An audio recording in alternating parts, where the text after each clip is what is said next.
Hello and welcome to another video on the Grimwood Watch Modern channel. In this video I'm going to be doing a review of the watch in this box, if we can call it a box for a watch, because it's absolutely huge and it looks like something for an electrical bit of kit, which to be honest for Xiaomi wouldn't be out the ordinary, because that's what they mainly do, is tech bits of kit.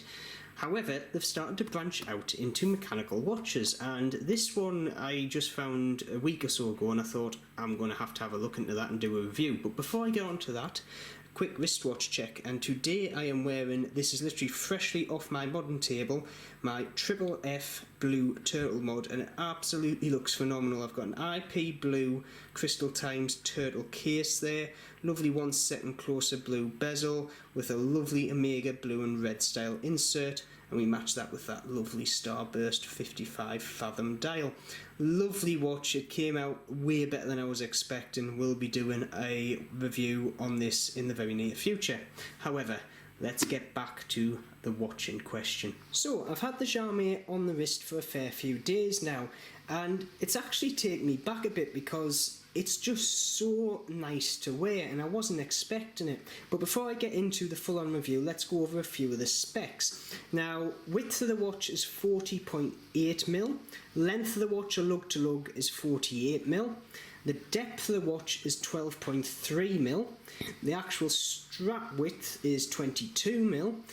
Getting onto the weight of the watch, on the rubber strap we're sitting at around about 90 grams. However, if you do want to put it on its leather strap, that brings it down to around about 84-85 grams. I did try it on the leather strap, but I wasn't a big fan, so I put it straight back on this lovely rubber, and that's what I would recommend wearing this watch with. So let's move on to the aesthetics, and the biggest thing about this watch aesthetically is the movement. However, I shall go from the case and then work my way in. So the case itself I would describe as modern industrial. It's just very hard looking, it's got very severe lines, but it's also got some very gentle lines to it as well, and I think the mixture of the both plays well with your eye. It's absolutely great. Now, the top surface, as you can see, is curved, and that matches in with the sapphire crystal that we've got on the top here, and I think it pulls it off very, very nicely. On one side we've obviously got the Ciga Design logo right there, which is very nice, with a mixture of polished and matte finishing on the case. On the other side where the crown is, we've obviously got these two lovely raised up rectangular objects at the side there, along with the crown sitting a bit lower, and then we have these two hexagonal screw heads there as well.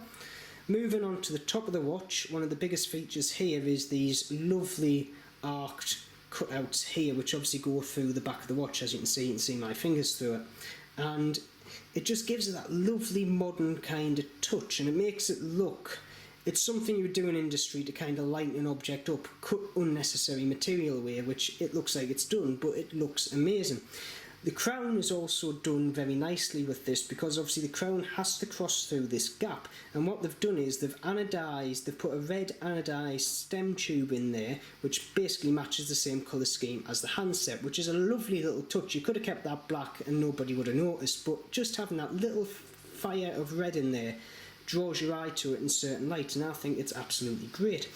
Moving on to the front of the watch. Now, this watch doesn't particularly have a dial per se. The movement is what this watch is all about. However, we do have some outer indices going around the outside of the watch, yet again in a rectangular form, so you can pretty easily set this watch to the time you want. You're not just guessing because it doesn't have any markers on it, which some mechanical skeletonized movements have. They don't have any markers. So don't get me wrong, it takes you a bit to quickly look at it and make the time up, but once you get used to it you can actually speed up the process. The hands themselves are skeletonized on the bottom, and then we come to the tip, which has one singular arrowhead of lume, and then we have a nice jot of red right on the tip, so in the daytime you can basically pick out where the tip of the hands are pointing to. The second hand is all red. That doesn't have any lume in, but in all honesty, why, a lot of the time you're not going to be wanting to know what the second hand's doing at night. It's, in my mind, it's just a nice thing to have, but in this watch I think having the skeletonized back to that second hand is a way better design choice. We then move further in to that movement. Now, like I say, the movement itself is a customised seagull. However, as you can see there, we have the Ciga Design logo actually on the movement itself. Now, this top plate here is actually a thinner plate that sits on the movement, but that's just basically, it cheapens the manufacturing process. If you don't actually have to finish the movement off, you can actually put a little cover over the top that matches it identical, but it means you can basically have a nicer finish on than what the movement's actually finished to. Moving on to the back, we have another sapphire crystal, square again. However, this surface is totally flat. Now, this is one thing that I thought would make the watch wear a bit uncomfortable. However, I've not noticed it. This watch wears very, very nicely, to the point where some of the times I don't realise I've got it on. Now, the actual back's held in by 4 screws. Now, this no doubt is one of the reasons why this has got a 30-metre water resistance, because a 4 screw down case back is not going to be getting you to any higher depths, and obviously the crown arrangement or the seal arrangement in the crown is also another factor in that water resistance rating. Now, the actual rotor itself has got some nice like starburst finish in there, but other than that it's not too kind of finished per se, but the rest of the movement itself is done quite nicely. It's not, like I say, it's not finished, but it is a good clean look, and like I say, industrial. So let's look at the 2 strap choices you get for the watch. Now, the one I personally like is the actual rubber strap, which is meant to be the standard one for the watch. Overall it is good, but there's a few little niggles that I've got, which I'll go through now. The first one is these little raised bumps. Now, in all honesty, I think it's more aesthetics than anything else. I think it's also meant to basically get air to the underneath of the strap so your wrist doesn't sweat as much. However, when you're trying to put these through these actual strap retainers, it is quite hard to do so, especially so when you've actually got, there is actually a raised up bit on the underneath of the strap retainer which catches them. So you have to basically stick it in and give it a bit of a pull to get it through. Once you got it through though, it's alright. The second issue is, because the strap is that kind of soft, if you do not get the actual clasp into the hole first time, it can actually bend the hole if you're on the outer ridge, and you'll never get it in. So you have to then pull it back out, try and find the actual the hole itself, and reposition the strap. It's not a big niggle, but it does get annoying after a time. Once you get used to it though, you kind of just come second nature to find the hole first, then put it through. Going on to the actual design, on the other side we have the Ciga logo there. It sits absolutely lovely. Because of how soft the rubber is, it fits the wrist spectacularly, and because the actual lug to lug is quite small, 48mm, and it's also incorporated into the case, it sits into the wrist quite a bit. And like I say, my wrist's only 6 3/4 inches big, but it does sit quite well on it. There is another strap which I'll stick on now, which is this leather. And here is the Z Series on the leather strap. Now, don't get me wrong, it is not the worst strap in the world. It's just a little bit stiff. No doubt the more I wear it, the more it'll loosen off, as all leather does. But in all honesty, as soon as I put this on, I had it on for about half an hour and I took it back off to put the rubber one back on. With this strap on, you do realise you're wearing a watch a bit more, because it doesn't hug the wrist as well, and you can feel it pinching around the outer sides here. And because I don't like wearing a strap or watch loose, I do tend to put it slightly on the tighter side, where the rubber can kind of give you a bit of give, the leather doesn't. The other great thing about both straps is the quick release feature. Now, obviously you can get it for all watches and is an easy modification to do, but it is nice having this capability on the watch as standard, because I can just literally flick that off,